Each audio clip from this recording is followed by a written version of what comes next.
We're going to have an extended version of Dump and Change. Guys, you ready for this one? Of course, I want to get to this guy, Pete Rose. On Saturday, it was the 25th anniversary from his ban from baseball. 25 years, would you believe, a quarter of a century. Isn't it time to forgive Pete Rose and perhaps, because you know Bud Selig is going to be leaving, the new commissioner might come in, he's a Charlie Hustle fan.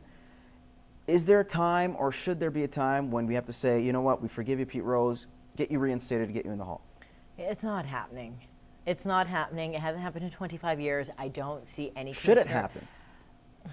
Well, that's true. He did up. screw up. And gambling, you're like talking about, okay, well, there's gambling, and then you got guys who dope and all that sort of stuff. So what is worse? The thing is, though, maybe this is just precedent to make sure that no manager or no player, no whatever, ever gambles. But there's time to forgive, and he screwed up, and it's not you can like forgive, but everyone's that had doesn't gambling mean problems, though. But you got to realize there's some guys in the Hall of Fame, and they're not talking about any guys that have played in the last 20 or 30 years, but long ago, they've done a lot worse things than gamble. Trust me, Ty Cobb, one of the worst persons you could ever meet on, but on no one face had of a the earth. problem But with he was a heck of a ball player. Pete Rose did gamble. Did he gamble against his team? Did he prevent his team from winning games? We'll never know that.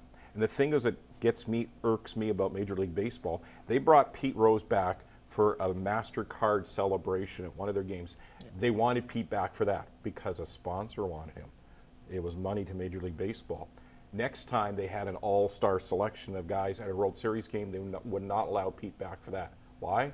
Because Major League Baseball was not making money because Pete Rose was there. So Major League Baseball, if they're making money off a guy, they'll bring him back in.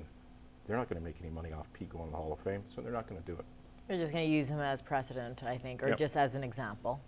And it's unfortunate for Pete Rose. Like you said, there are worse things that people have done that are in, the Hall of Fame. But what are you going to do if they're not going to change their minds? And apparently the new commissioner coming in has next year, has no desire to change his mind either. Okay, guys, we're going to take a commercial break. When we return, Greg will sound off next.